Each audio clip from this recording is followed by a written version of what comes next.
Malam itu mertuaku menutup pintu kamar mandi dari luar, mengunciku bersama air yang menggenang sampai mata kaki. Suamiku berdiri di balik pintu dan berkata pelan, "Diam di situ, sampai kamu tahu cara menghormati ibuku." 3 hari kemudian, mereka datang ke rumah sakit untuk menertawakan menantu yang katanya kurang ajar. Tapi ranjang itu kosong, dan ketika mereka membuka pintu rumah, wajah mereka membeku melihat sesuatu yang sudah menunggu di ruang tamu. Halo, sahabat.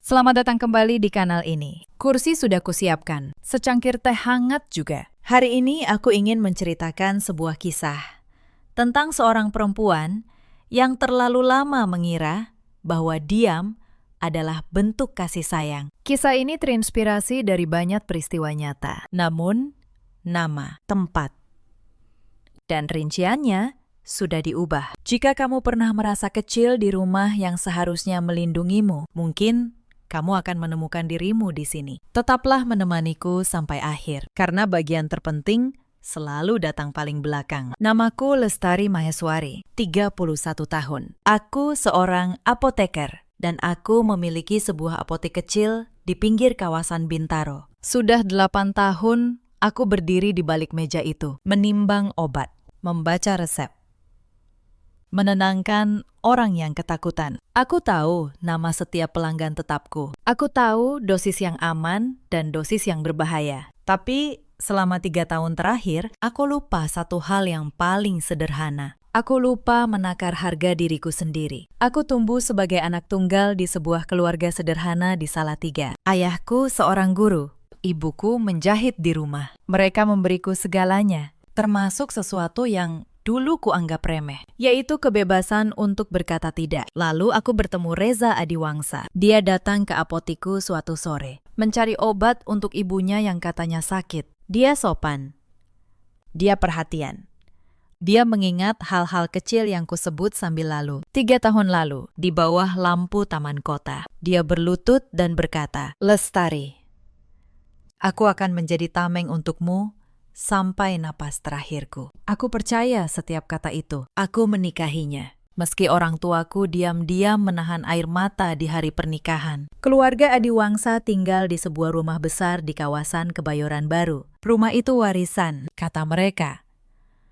Lambang nama besar keluarga. Ibu mertuaku, Bu Sutinah, 59 tahun, adalah ratu di rumah itu. Ayah mertuaku, Pak Darusman, jarang bicara.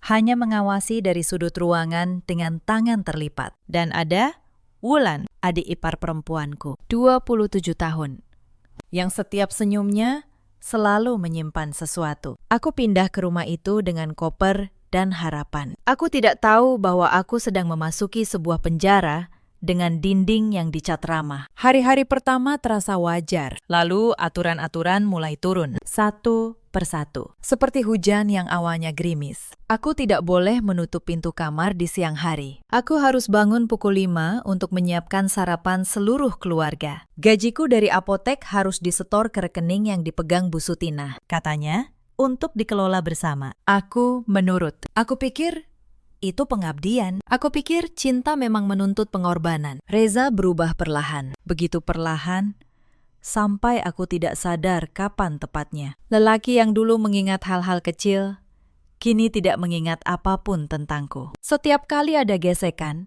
dia selalu berdiri di sisi ibunya. Ibuku sudah tua, Lestari. Katanya, "Tidak bisakah kamu mengalah sedikit?" Mengalah. Kata itu menjadi rantai yang dipasang di leherku, sedikit demi sedikit, sampai aku tidak bisa lagi mengangkat kepala. Yang paling halus dan paling kejam adalah cara mereka memisahkanku dari orang tuaku. Awalnya hanya hal kecil. Bu Sutina berkomentar bahwa terlalu sering menelpon orang tua menunjukkan aku belum dewasa. Lalu dia mulai mengatur kapan aku boleh memakai ponsel. Reza berkata bahwa keluargaku di Salatiga membawa pengaruh buruk, membuatku membangkang. Ketika ayahku menelpon, Bu Sutinah akan berdiri di dekatku, mendengarkan. Sampai aku hanya bisa berkata bahwa semuanya baik-baik saja. Lama-lama, lebih mudah untuk tidak menelpon sama sekali daripada berbohong setiap kali. Tanpa kusadari, jarak antara aku dan orang tuaku tumbuh dari ratusan kilometer menjadi sebuah jurang. Lalu, suatu hari, ponselku hilang. Bu Sutina berkata, "Aku pasti menaruhnya sembarangan." Ketika aku mendapatkan ponsel baru, semua kontak lamaku tidak ada. Nomor orang tuaku, sahabatku, semuanya lenyap. Mereka bilang itu kecelakaan teknis. Aku tahu itu bukan kecelakaan. Dan yang lebih menyakitkan, belakangan aku tahu mereka menelpon orang tuaku dan berkata bahwa aku tidak ingin diganggu, bahwa aku sibuk dengan keluarga baruku. Mereka membangun tembok di kedua sisi, lalu menyebut kesendirianku sebagai pilihanku sendiri. Untunglah, satu nomor tetap tersimpan di tempat yang tidak bisa mereka hapus, yaitu di dalam ingatanku. Setahun setelah menikah, aku hamil. Untuk pertama kalinya dalam waktu yang lama, aku merasa bahagia yang utuh. Tapi kehamilan itu tidak pernah sampai ke ujungnya. Suatu malam, aku merasakan nyeri yang aneh. Lalu, darah. Aku memohon untuk dibawa ke rumah sakit. Bu Sutina hanya menatapku dari ambang pintu, lalu berkata dengan tenang, "Tunggu sampai pagi. Tidak baik keluar malam-malam membawa aib." Aku menunggu sampai pagi, dan ketika pagi datang, sudah terlambat. Aku kehilangan anakku di lantai kamar mandi yang dingin, sendirian. Reza pulang 2 hari kemudian dari luar kota, dan yang dia katakan hanyalah, "Mungkin memang belum waktunya." Aku mencatat kalimat itu di suatu tempat di dalam dadaku, di laci yang tidak pernah kubuka lagi. Sejak hari itu, aku berhenti menjadi manusia di rumah itu. Aku menjadi pembantu yang kebetulan punya buku nikah. Bu Sutina menyebutku mandu setiap kali dia marah. Wulan tertawa kecil di belakangku, lalu meminjam uangku dengan janji yang tidak pernah ditepati. Reza pulang malam. Kadang tidak pulang. Dan aku berhenti bertanya. Aku belajar menjadi bayangan di rumahku sendiri. Tapi menjadi bayangan ternyata tidak membuatku lebih aman. Justru karena aku tidak lagi melawan. Mereka merasa boleh menambah beban sedikit demi sedikit. Ada satu malam yang tidak akan pernah kulupakan. Jauh sebelum kakiku patah. Malam itu, aku menumpahkan segelas teh tanpa sengaja di karpet ruang tamu. Bu Sutina menganggapnya sebagai penghinaan terhadap rumahnya. Dia menyeretku ke kamar mandi di belakang, mendorongku masuk, lalu mengunci pintunya dari luar. "Diam di situ, sampai kamu tahu cara menghargai barang orang," katanya. Air dari keran yang bocor menggenang perlahan sampai mata kakiku. Aku menggedor pintu, memanggil Reza. Suamiku datang. Aku mendengar langkahnya di balik pintu. Tapi, dia hanya berkata pelan, "Diam di situ, sampai kamu tahu cara menghormati ibuku." Lalu langkahnya menjauh. Aku duduk di lantai kamar mandi yang dingin sampai pagi. Basah. Menggigil. Sendirian. Itu adalah malam pertama aku mengerti bahwa suamiku bukan tamengku, melainkan kunci yang mengunci pintunya. Setelah malam itu, aku tahu aku benar-benar sendirian di rumah itu. Suatu pagi, Bu Sutina memanggilku ke kamarnya. Dia menyodorkan setumpuk pakaian kotor seluruh keluarga, termasuk pakaian dalam Wulan. "Mulai sekarang kamu yang cuci semua ini dengan tangan," katanya. Mesin cuci itu boros listrik. Lagi pula, tangan menantu memang untuk melayani. Aku menatap tumpukan itu, lalu menatap wajahnya yang menunggu perlawanan. Aku tidak memberinya perlawanan. Aku hanya mengangkat tumpukan itu dan pergi ke belakang. Tapi di dalam hati, aku mulai menghitung. Beberapa hari kemudian, Wulan kehilangan sebuah gelang tanpa bukti apapun. Dia menudingku di depan seluruh keluarga saat makan malam. "Cuma Mbak Lestari yang masuk kamarku," katanya. "Siapa lagi kalau bukan dia?" Aku berkata bahwa aku tidak pernah menyentuh gelang itu. Reza bahkan tidak menatapku. "Kembalikan saja, Lestari," katanya, sambil terus mengunyah. "Jangan bikin ibu malu." Malam itu, aku diminta menyerahkan tabunganku yang tersisa sebagai ganti. Gelang yang bahkan tidak pernah kupegang. 2 minggu kemudian, gelang itu ditemukan Wulan sendiri, terselip di dalam tasnya. Tidak ada satupun dari mereka yang meminta maaf. Tapi aku menyimpan kejadian itu juga, rapi, di dalam ingatanku. Penghinaan tidak selalu terjadi di balik pintu tertutup. Suatu sore, beberapa kerabat keluarga Adiwangsa berkunjung untuk minum teh. Aku menyiapkan semuanya, menata kue, menuang teh, lalu duduk di sudut seperti yang diharapkan. Salah satu tamu, seorang bibi, bertanya ramah, kapan aku dan Reza akan punya anak? Sebelum aku sempat menjawab, Bu Sutinah menyela dengan suara yang sengaja dibuat terdengar. Jangan ditanya soal itu, katanya sambil tersenyum manis. Menantuku ini ladang yang tidak subur. Sudah dicoba, tapi memang takdirnya begitu. Para tamu tertawa kecil, menganggapnya gurauan. Aku menundukkan kepala, menatap cangkir teh di tanganku, menahan agar tanganku tidak gemetar. Mereka tidak tahu bahwa takdir yang dia maksud adalah malam ketika dia menyuruhku menunggu sampai pagi, sementara aku kehilangan anakku. Aku bangkit pelan, membawa nampan kosong ke dapur. Dan di sana, sendirian, aku membiarkan satu air mata jatuh sebelum menghapusnya. Lalu, aku kembali ke ruang tamu dengan wajah tenang dan menuang teh lagi, seolah tidak terjadi apa-apa. Hari itu aku belajar bahwa diam yang paling kuat bukanlah diam karena takut, melainkan diam karena sedang menghitung. Lalu datang urusan apotek. Apotek itu kubangun dengan keringatku sendiri sebelum menikah. Tapi Bu Sutinah mulai menganggapnya milik keluarga. Dia menyuruh Wulan duduk di kasir sesukanya, mengambil uang dari laci tanpa catatan. Suatu sore, aku menemukan selisih besar di pembukuan. Ketika aku menanyakannya, Bu Sutinah balik membentak. Uang keluarga? Ya uang keluarga, katanya. Kamu pikir apotek itu cuma punyamu? Tanpa nama, Adiwangsa, siapa yang mau percaya pada apotekmu? Malam itu, untuk pertama kalinya, aku diam-diam membuat salinan seluruh pembukuan apotek. Aku tidak tahu untuk apa. Aku hanya tahu bahwa aku harus mulai menyimpan jejak. Puncak penghinaan datang di hari ulang tahun pernikahan kami yang ketiga. Aku berharap, mungkin hari itu akan berbeda. Aku memasak sejak subuh, menata meja, bahkan membeli kue kecil dengan uang yang kusisihkan diam-diam. Reza pulang larut dengan bau parfum yang bukan milikku. Dia melihat meja itu, lalu tertawa kecil. Untuk apa semua ini? Tanyanya. Kamu pikir kita masih pengantin baru? Bu Sutinah datang, melihat kue itu, lalu mendorongnya ke tepi meja sampai jatuh ke lantai. Buang-buang uang, katanya. Uang yang bahkan bukan hakmu untuk dihambur-hamburkan. Aku berlutut membersihkan pecahan kue di lantai, sendirian.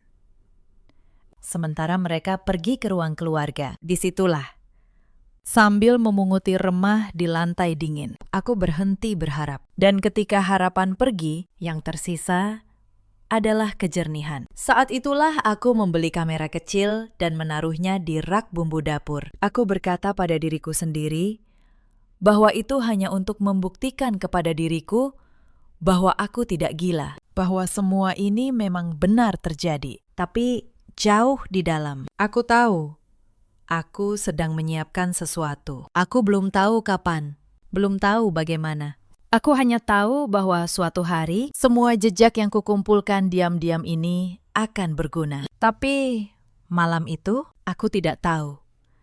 Mereka sudah menyiapkan sesuatu yang jauh lebih buruk dari sekedar penghinaan. Semuanya berawal dari sepiring tumis yang katanya terlalu asin. Sore itu, aku pulang dari apotek dengan kaki yang lelah. Aku memasak seperti biasa, lalu menyajikannya di meja. Bu Sutinah mencicipi satu suap, lalu meletakkan sendoknya dengan bunyi keras. Asin, katanya. Kamu mau membunuhku pelan-pelan dengan garam. Aku menjelaskan dengan hati-hati bahwa aku sengaja menguranginya, karena tekanan darahnya tinggi. Itu kesalahan terbesarku malam itu. Karena bagi Bu Sutinah, penjelasan dari seorang menantu adalah perlawanan. Dan perlawanan harus dipatahkan. Dia bangkit dari kursinya lebih cepat dari yang kuduga. Tangannya meraih gilingan kayu yang tergeletak di meja dapur. Pukulan pertama mengenai bahuku. Aku terhuyung. Piring jatuh. Kuah berceceran di lantai. Bu, sakit, kataku. Lebih karena terkejut daripada apapun. Pukulan kedua mengenai lenganku yang kuangkat untuk melindungi kepala. Aku berteriak memanggil nama suamiku. Reza ada di ruang keluarga. Aku tahu dia mendengar, tapi dia tidak datang. Aku mundur sampai punggungku menabrak lemari. Aku mencoba berlari ke arah pintu, tapi lantai yang basah oleh kuah membuatku tergelincir. Aku jatuh, dan saat itulah pukulan ketiga datang, mengenai pergelangan kakiku dengan bunyi yang tidak akan pernah kulupakan. Bunyi retak. Rasa sakitnya seperti petir yang menjalar dari kaki sampai ubun-ubun. Aku terkapar di lantai. Tidak bisa berdiri. Tidak bisa berpikir. Lampu dapur yang terang menyoroti wajah Bu Sutinah yang berkerut penuh kemenangan. Dan di ambang pintu, Pak Darusman berdiri, hanya menonton. Tangannya terlipat seperti biasa. Saat itulah Reza akhirnya muncul. Dia berjalan pelan ke arahku, menatap dari atas. Tanpa setetes pun rasa iba di matanya. Ada apa lagi sekarang? Tanyanya. Mengernyit. Seolah aku adalah gangguan. Reza, kakiku. Kataku sambil menahan isak. Tolong, bawa aku ke rumah sakit. Dia berjongkok, tapi bukan untuk melihat lukaku. Dia mencengkeram daguku, memaksaku menatapnya. Sudah berapa kali aku bilang, kamu harus patuh, katanya.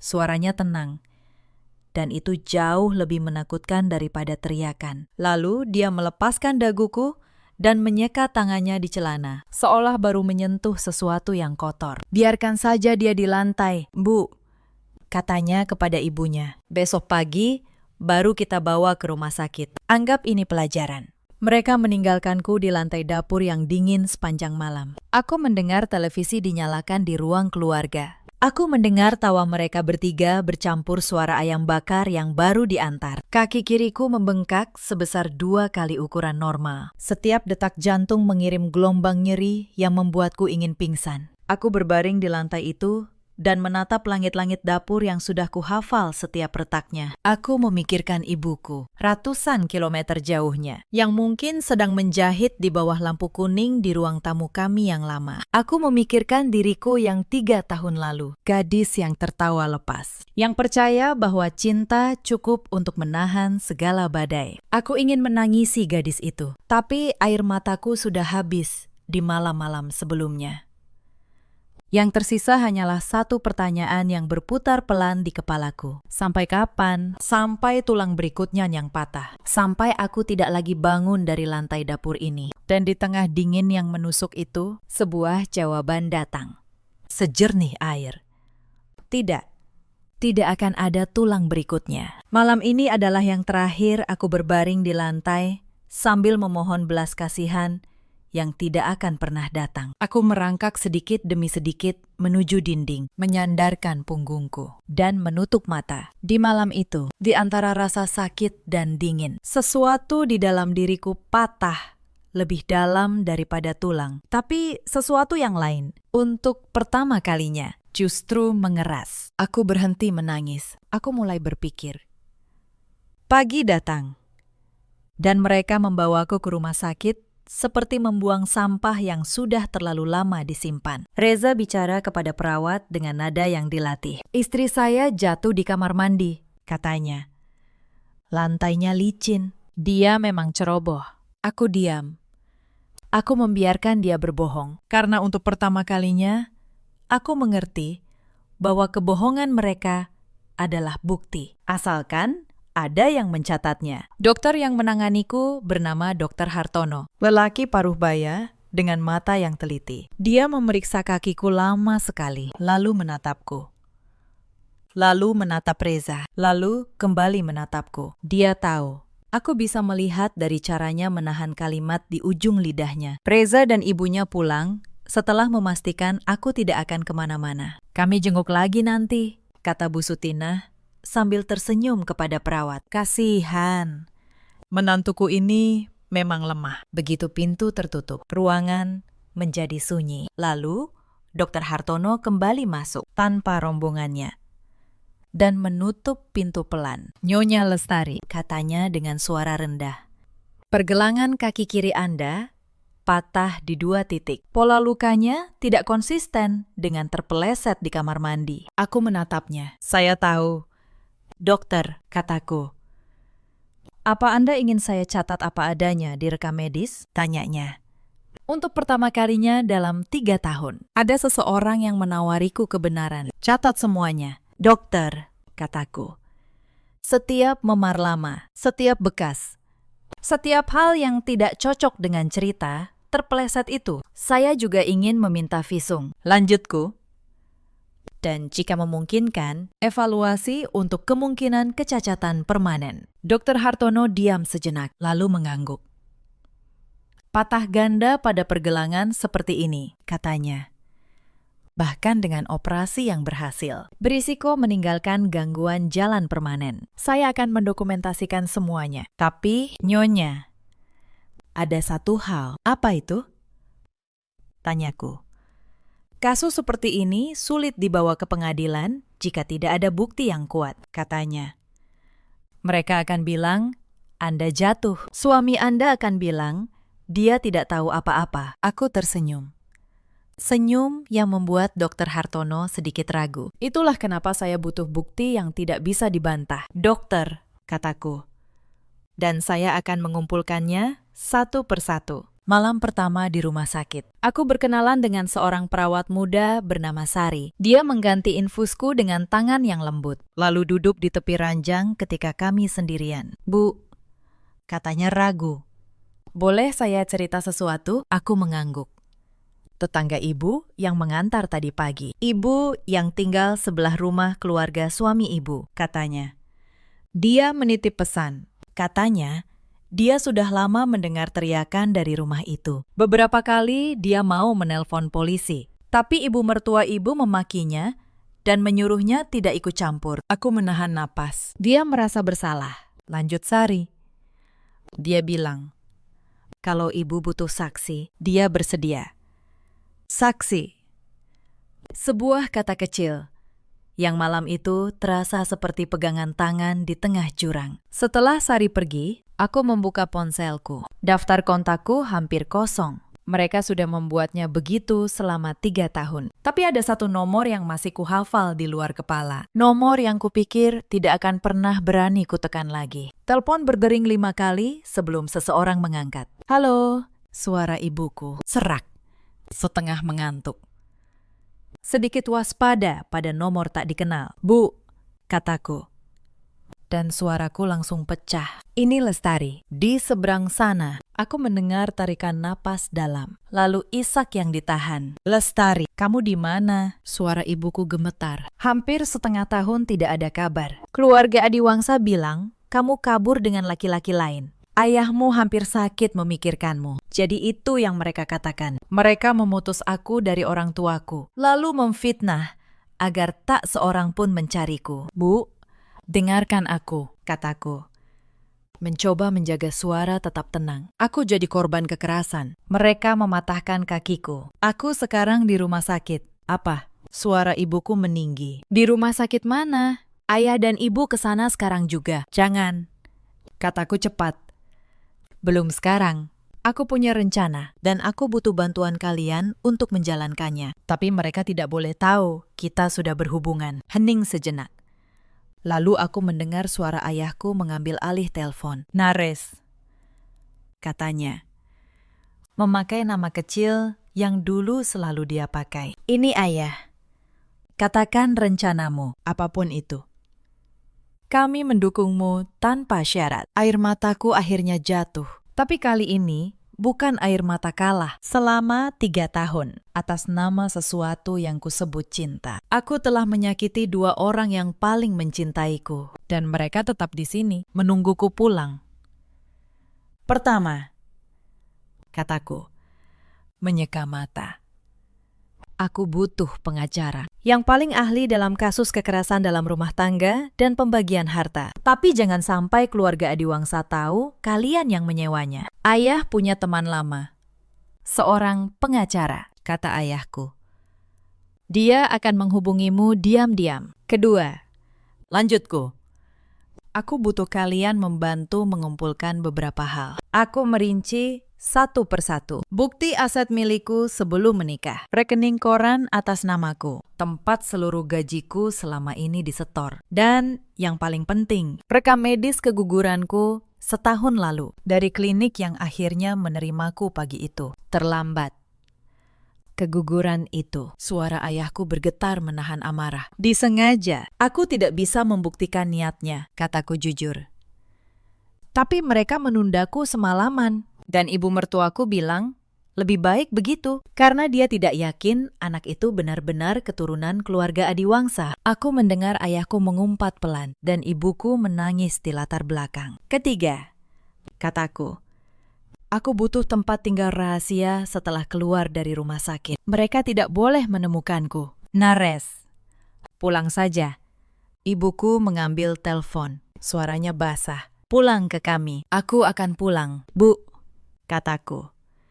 Tapi belum sekarang. Ada yang harus kuselesaikan dulu di sini. Kalau aku pergi sekarang, mereka akan lolos begitu saja. Dan aku tidak akan membiarkan itu. Aku menutup telepon dan merasakan ketenangan yang asing. 3 tahun ketakutan, penghinaan, dan keraguan pada diri sendiri mengkristal pada satu titik di malam itu. Menjadi sesuatu yang keras, dingin, dan jernih. Aku bukan lagi Lestari yang mendambakan sedikit perhatian sebagai imbalan atas kepatuhan. 3 hari berikutnya, aku bekerja dalam diam. Pak Wibowo, pengacara yang dikirim ayahku, datang menyamar sebagai kerabat jauh yang menjenguk. Dia duduk di kursi tamu, membawa keranjang buah. Dan di balik buah itu, kami menyusun strategi. Karena Anda tidak segera melapor di tempat kejadian, katanya pelan. Kemungkinan polisi langsung membuka kasus pidana memang kecil. Kecuali muncul bukti baru yang kuat. Akan ada bukti baru, kataku. Pak Wibowo menatapku, lalu tersenyum tipis. Senyum seorang pemain yang baru menyadari lawannya memegang kartu yang dia kira sudah dibuang. Ceritakan, katanya. Aku menjelaskan hal yang belum kuceritakan kepada siapapun. Rumah besar di Kebayoran Baru yang mereka banggakan sebagai warisan keluarga itu tidak sepenuhnya milik mereka. 2 tahun lalu, ketika keluarga Adiwangsa kesulitan keuangan, mereka diam-diam menjual sebagian kepemilikan rumah untuk menutup hutang. Dan pembeli yang mereka pakai, atas saran Reza sendiri, agar rumah tetap di lingkaran keluarga, adalah aku. Mereka menyuruhku menandatangani akta sebagai formalitas. Mengira aku terlalu bodoh untuk membaca apa yang kutandatangani. Mereka salah. Aku membaca setiap baris. Malam ketika mereka menyodorkan dokumen itu, Reza tersenyum dan berkata, "Ini cuma formalitas keluarga, Lestari. Tanda tangan saja, biar rumah tetap aman di tangan kita." Mereka pikir aku akan menandatangani dengan mata tertutup, seperti aku menelan setiap penghinaan selama ini. Tapi malam itu di kamar, aku membaca dokumen itu sampai pukul 3 pagi, dan aku menyadari sesuatu yang membuat jantungku berdebar. Karena terburu-buru menutup hutang, dan karena menganggapku tidak penting, mereka menuliskan namaku sebagai pembeli atas hampir setengah kepemilikan rumah. Bukan formalitas kosong. Secara hukum, ini nyata. Aku menyimpan salinan akta itu di brankas apotekku, di tempat yang tidak akan pernah mereka duga. 49% rumah itu, secara hukum, atas namaku. Pak Wibowo terdiam cukup lama. "Nyonya Lestari," katanya akhirnya. "Anda sadar apa artinya ini?" "Aku sadar," kataku. "Ini bukan sekedar perceraian," katanya. "Dengan akta itu ditambah rekam medis, visum, rekening koran atas nama Anda, dan saksi tetangga. Anda tidak sedang membela diri. Anda sedang memegang seluruh permainan. Masih ada satu lagi," kataku. Aku mengeluarkan ponsel cadangan yang dititipkan ibuku lewat Sari. 3 bulan lalu, aku memasang kamera kecil di rak bumbu dapur. Awalnya hanya untuk membuktikan kepada diriku sendiri bahwa aku tidak gila. Bahwa semua ini benar terjadi. Aku menatap Pak Wibowo. Malam kakiku dipatahkan. Kamera itu menyala. Pak Wibowo meletakkan keranjang buahnya. Tangannya sedikit gemetar, bukan karena takut, tapi karena dia tahu apa artinya rekaman itu. Anda punya rekaman penganiayaan itu? Tanyanya pelan. Suara dan gambar, kataku.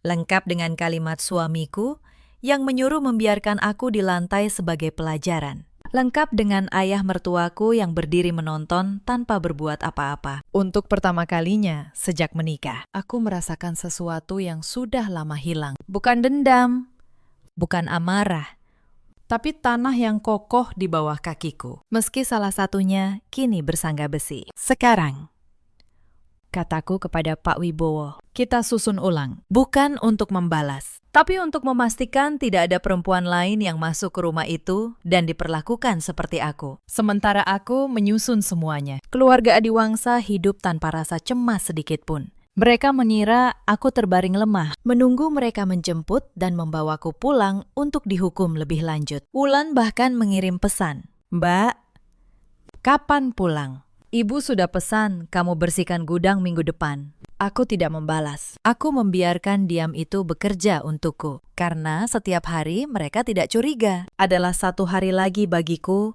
untuk merapikan setiap potongan. Hari-hari di rumah sakit itu menjadi ruang kerja yang aneh. Di pagi hari, aku adalah pasien yang lemah, yang menerima kunjungan singkat dari keluarga Adiwangsa dengan wajah pura-pura patuh. Di siang dan malam hari, ketika mereka pergi, aku berubah. Ayahku, lewat pengacara, mulai mengirimkan dokumen satu persatu melalui Sari. Aku menerima salinan rekening koran 3 tahun, dan untuk pertama kalinya melihat angkanya secara utuh. Selama 3 tahun, gajiku yang masuk hampir mencapai ratusan juta rupiah. Tidak satu rupiah pun kembali kepadaku. Semuanya mengalir ke rekening yang dikendalikan Bu Sutina, lalu menguap entah kemana. Aku menatap angka-angka itu.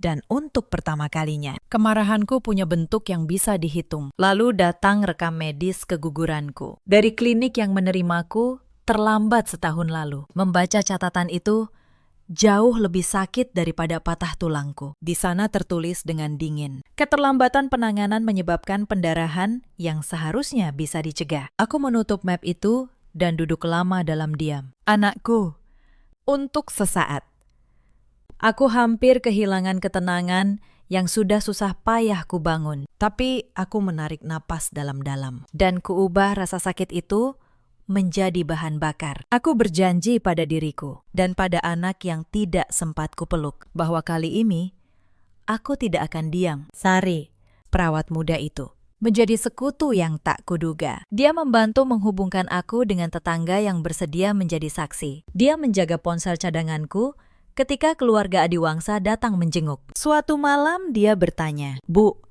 kenapa ibu tidak langsung lapor polisi saja malam itu?" Aku tersenyum tipis. "Kalau aku lapor malam itu," kataku, "aku hanya akan jadi perempuan histeris dengan kaki patah dan tanpa bukti. Mereka akan bilang aku jatuh dan semuanya selesai. Aku tidak butuh laporan yang lemah. Aku butuh kasus yang tidak bisa dipatahkan." Sari menatapku lama, lalu mengangguk pelan.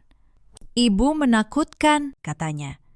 "Tapi dalam arti yang baik." Sementara itu, di luar tembok rumah sakit, keluarga Adiwangsa mulai bergerak juga. Mereka tidak bodoh sepenuhnya. Ketika Reza menyadari aku tidak kunjung memohon untuk dijemput, kecurigaannya tumbuh. Dia mulai menelpon apotekku, mencari tahu siapa yang mengurus tempat itu selama aku sakit. Dia bahkan datang ke apotek, mencoba mengambil dokumen-dokumen penting dari brankas. Tapi brankas itu hanya bisa kubuka. Karyawanku yang sudah kuberi pesan berkata sopan bahwa hanya pemilik yang punya aksesnya. Reza pergi dengan tangan kosong dan amarah yang mulai berubah menjadi kepanikan. Dia tidak tahu bahwa salinan akta rumah yang paling penting itu sudah lama berpindah ke tangan pengacaraku. 3 hari sebelum sidang, Bu Sutina melakukan langkah terakhirnya. Dia datang ke rumah sakit tanpa Reza, membawa wajah yang tiba-tiba lembut. "Lestari, Nak," katanya, duduk di tepi ranjang. "Ibu khawatir kamu salah paham." Keluarga kita ini terhormat. Apa kata orang kalau urusan rumah tangga dibawa ke pengadilan? Aku menatapnya tanpa berkata apa-apa. Ibu akan kembalikan sebagian uangmu, lanjutnya. Suaranya menurun jadi bisikan. Kita selesaikan baik-baik. Kamu cabut laporan itu. Dan semua kembali seperti semula. Untuk pertama kalinya, aku melihat ketakutan di mata perempuan yang dulu memukulku dengan gilingan kayu. Bu, kataku pelan. Malam itu, ketika kaki saya patah, apa ibu menawarkan untuk menyelesaikannya baik-baik? Dia terdiam. Saya tidak menutup pintu damai. Bu, lanjutku. Tapi yang menutupnya adalah ibu sendiri malam itu. Ketika ibu memilih menonton televisi, sambil saya merangkak di lantai, dia bangkit dengan wajah memerah dan pergi tanpa menoleh lagi. Aku tahu, setelah itu, tidak ada jalan kembali bagi siapapun. Hari kelima, operasi kakiku selesai. Dr. Hartono memasang pen di pergelangan kakiku dan memberitahuku dengan jujur bahwa aku mungkin akan berjalan sedikit pincang seumur hidup. Aku mengangguk menerimanya. Tolong jangan dulu catat hasil evaluasi kecacatan di rekam medis utama, kataku. Simpan terpisah. Saya akan meminta surat resminya ketika waktunya tepat. Dr. Hartono menatapku lama. Anda perempuan yang tenang sekali, Nyonya, katanya. Tidak. Dokter, jawabku. Saya hanya sudah selesai menangis. Sisanya tinggal menyusun. Pada hari ketujuh, keluarga Adiwangsa akhirnya datang menjemput. Bu Sutina masuk lebih dulu, membawa wajah yang dilatih untuk terlihat peduli di depan perawat. Menantuku sayang, katanya keras. Ibu sudah bawa baju ganti? Ayo pulang. Masih banyak yang harus kamu urus di rumah. Reza berdiri di belakangnya, memainkan kunci mobil dengan bosan. Wulan sibuk dengan ponselnya. Tidak repot menyembunyikan bahwa dia hanya ikut karena disuruh. Mereka mengira ini adalah akhir cerita, bahwa menantu yang patah kakinya akan dibawa pulang dan dipatahkan lagi semangatnya. Mereka tidak tahu. Ranjang itu sudah kosong sejak subuh. Aku sudah dipindahkan ke kamar lain di lantai berbeda, atas nama yang berbeda. Diatur diam-diam oleh Pak Wibowo. Yang menunggu mereka di kamar lama hanya seorang perawat dan secarik surat. Bu Sutina membuka surat itu dengan tidak sabar. Isinya satu baris dari pengacara. Memberitahukan bahwa Nyonya Lestari Maheswari telah mengajukan gugatan cerai disertai laporan kekerasan dalam rumah tangga, dan bahwa seluruh komunikasi selanjutnya harus melalui kuasa hukum. Wajah Bu Sutinah memutih. Reza merebut surat itu, membacanya 2 kali, lalu tertawa. Dia tidak punya apa-apa, katanya. Tidak ada saksi, tidak ada bukti. Siapa yang akan percaya pada perempuan yang jatuh di kamar mandi? Dia belum tahu betapa salahnya dia. Sidang pertama digelar 3 minggu kemudian. Aku datang dengan kursi roda, didampingi ayah dan ibuku yang akhirnya boleh muncul. Keluarga Adiwangsa datang dengan pengacara mahal dan wajah penuh percaya diri. Mereka masih mengira ini akan menjadi perceraian biasa. Tarik-menarik soal harta, di mana nama besar mereka akan menang seperti biasa. Pengacara mereka membuka dengan narasi yang sudah kuduga. Klien mereka, katanya, adalah keluarga terhormat. Menantu mereka tidak stabil, sering jatuh. Dan kini mengarang cerita untuk mengeruk harta. Dia bahkan menyebut bahwa aku punya riwayat tidak bisa mengurus rumah tangga dan sering memicu pertengkaran. Kata-kata itu dirancang untuk membuatku malu, untuk membuatku menunduk seperti dulu. Aku mendengarkan semuanya dengan tenang, tangan terlipat di pangkuan. Ayahku di sampingku menggenggam lengan kursi dengan keras, menahan amarah. Aku menyentuh tangannya pelan, memberinya isyarat untuk tenang. Hari ini bukan hari untuk marah. Hari ini adalah hari untuk menunjukkan. Lalu, Pak Wibowo berdiri. Yang mulia, katanya, kami tidak akan banyak bicara. Kami hanya akan menunjukkan. Dia membuka map pertama. Rekam medis lengkap. Ditandatangani Dr. Hartono. Mencatat patah tulang ganda dengan pola yang tidak konsisten, dengan terpeleset. Disertai catatan memar-memar lama di berbagai tahap penyembuhan. Yang mulia bisa melihat, kata Pak Wibowo. Ada memar yang usianya berbeda-beda. Ini bukan akibat satu kali terjatuh. Ini pola kekerasan yang berulang selama bertahun-tahun. Pengacara keluarga Adiwangsa mencoba menyela, mengatakan, memar bisa muncul dari banyak hal. Pak Wibowo hanya tersenyum. Mari kita lanjutkan, katanya. Dia membuka map kedua. Hasil visum dan surat evaluasi kecacatan permanen yang ditahan Dr. Hartono atas permintaanku. Kini dikeluarkan resmi. Akibat penganiayaan ini, katanya. Klien kami akan berjalan pincang seumur hidupnya. Ini bukan kerugian sementara, ini permanen. Aku melihat beberapa orang di ruang sidang menoleh ke arah kursi rodaku. Aku tidak menunduk, aku menatap lurus ke depan, membiarkan mereka melihat akibat dari malam itu. Bu Sutinah mulai gelisah di kursinya. Wulan, yang biasanya sibuk dengan ponsel, kini duduk kaku.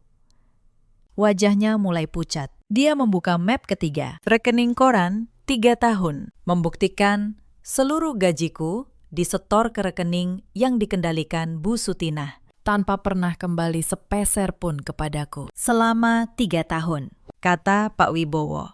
Klien kami bekerja sebagai apoteker dan pemilik apotek. Setiap rupiah penghasilannya dikuasai mertuanya. Ini bukan pengelolaan keuangan keluarga. Ini penguasaan ekonomi terhadap seorang perempuan yang dijadikan tawanan di rumahnya sendiri. Pengacara keluarga Adiwangsa mulai berbisik gelisah dengan kliennya. Reza mencondongkan badan, berbisik tajam kepada pengacaranya. Wajahnya mulai kehilangan ketenangan yang dulu dia banggakan. Dan, kata Pak Wibowo, suaranya tetap datar. Kami punya seorang saksi. Pintu ruang sidang terbuka, dan tetangga sebelah rumah keluarga Adiwangsa masuk. Perempuan tua yang selama ini menyimpan rasa bersalah. Dia bersaksi tentang teriakan yang berulang kali dia dengar dari rumah itu. Larut malam.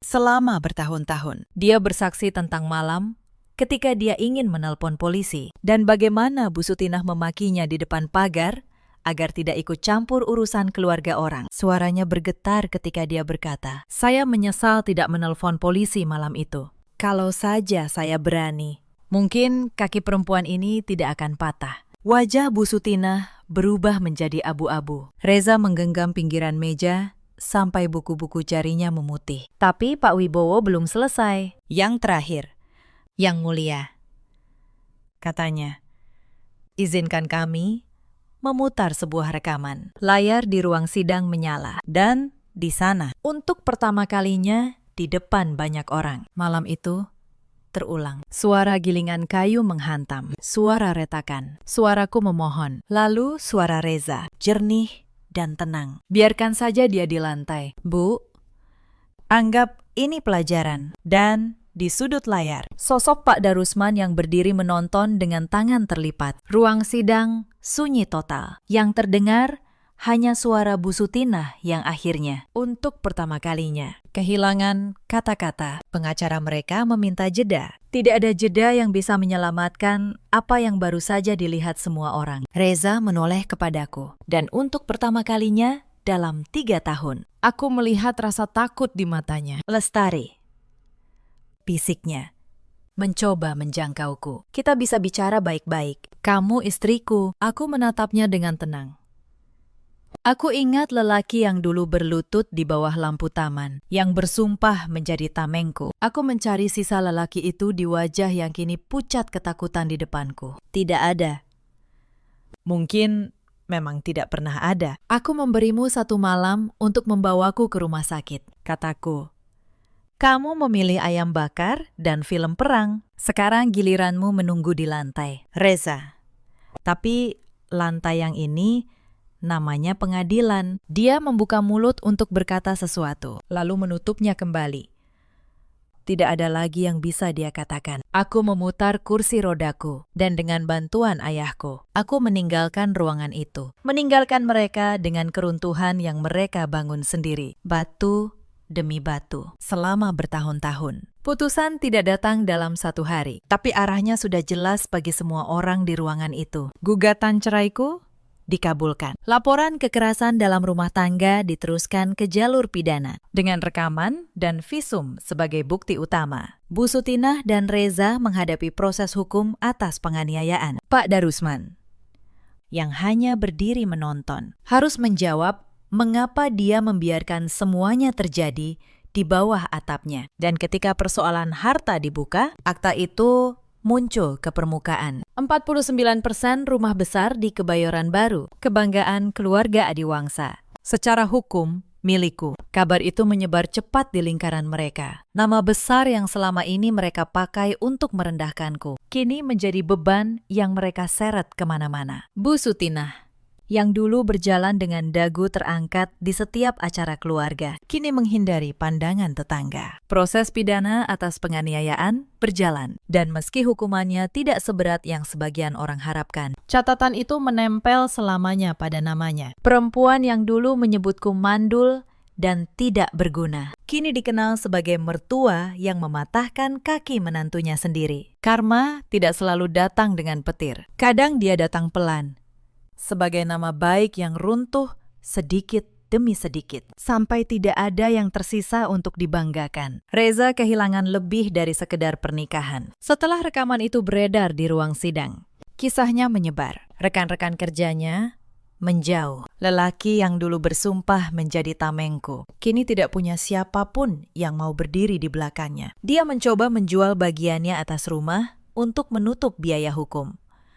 Tapi pembeli enggan tersangkut nama yang sudah ternoda. Wulan, adik ipar yang dulu menudingku mencuri gelang, menikah beberapa waktu kemudian dan pindah jauh, berusaha meninggalkan nama keluarga yang kini menjadi aib. Pak Darusman, ayah mertua yang hanya berdiri menonton, tetap diam seperti biasa. Tapi kali ini, diamnya tidak lagi terlihat berwibawa. Diamnya kini terlihat seperti apa adanya. Ketakutan seorang lelaki yang tidak pernah berani melakukan hal yang benar. Aku tidak pindah ke rumah itu, dan ketika mereka membuka pintu, mereka membeku. Di ruang tamu, sudah berdiri petugas dan tim penilai, mendata aset sesuai putusan sementara pengadilan. Karena rumah yang mereka kira sepenuhnya milik mereka, kini harus dibagi. Rumah yang dulu mereka pakai untuk mengurungku, kini menjadi tempat keruntuhan mereka sendiri. Itulah pemandangan yang membuat wajah mereka membeku. Bukan hantu, bukan ancaman, hanya kebenaran yang akhirnya datang menagih. Sabar dan tepat waktu. Aku tidak pindah ke rumah itu. Aku menjualnya, mengambil bagianku, dan menambah modal apotikku. Setahun kemudian, aku membuka apotik kedua, dan aku berjalan di antara raknya dengan langkah yang sedikit pincang, tapi tegat. Apotek kedua itu kubuka di dekat sebuah rumah sakit, dan aku punya alasan khusus untuk itu. Aku ingin perempuan-perempuan yang datang menebus obat, yang kadang membawa memar, yang mereka sebut jatuh di tangga, tahu bahwa ada tempat yang aman untuk bertanya. Aku melatih karyawanku untuk peka, untuk tidak menghakimi, untuk menyimpan nomor lembaga bantuan di laci kasir. Beberapa kali, seorang perempuan datang dengan mata yang sembab dan cerita yang setengah disembunyikan. Aku tidak pernah memaksa mereka bercerita. Aku hanya berkata, pelan. Kalau suatu hari kamu butuh saksi atau butuh seseorang yang percaya, aku ada di sini. Karena dulu, ketika aku di lantai dapur yang dingin, yang paling kuinginkan bukanlah pembalasan. Yang kuinginkan hanyalah satu orang yang percaya bahwa aku tidak gila. Kaki kiriku tidak akan pernah sempurna lagi. Tapi aku belajar bahwa pincang bukanlah aib. Aib adalah berdiri lurus di atas penderitaan orang lain, seperti yang mereka lakukan dulu. Ibu dan ayahku tinggal bersamaku sekarang. Setiap pagi, ibuku memasak ikan goreng dengan sayur asem dan sambal terasi. Makanan sederhana yang dulu kurindukan. Tidak ada lagi yang mencicipi lalu melempar piring. Hanya ada tawa pelan di meja yang kecil tapi hangat. Ayahku, yang dulu seorang guru, kadang membantuku menata buku di apotik, dan kami berbicara tentang hal-hal kecil, seolah 3 tahun yang hilang itu sedang kami jahit kembali, perlahan. Benang demi benang. Reza pernah mengirim pesan. Jauh setelah semuanya selesai, hanya satu kalimat. Maafkan aku membaca pesan itu lama, lalu aku menutup ponselku tanpa membalas. Bukan karena dendam, tapi karena ada luka yang tidak sembuh hanya dengan kata maaf. Apalagi maaf yang datang setelah kalah, bukan setelah sadar. Aku memaafkannya di dalam hatiku untuk kebaikanku sendiri. Tapi memaafkan tidak berarti membuka kembali pintu yang sudah benar untuk ditutup. Cerita ini mengajarkan kita sesuatu yang sederhana, namun mahal. Jangan mengira diam adalah cinta. Dan jangan mengira mengalah tanpa batas adalah kebaikan. Ada batas di mana mengalah berubah menjadi mengizinkan. Dan mengizinkan kekejaman adalah bentuk lain dari ikut bersalah. Di luar sana, ada banyak perempuan yang sedang berbaring di lantai dapur yang dingin. Mengira itu adalah harga yang harus dibayar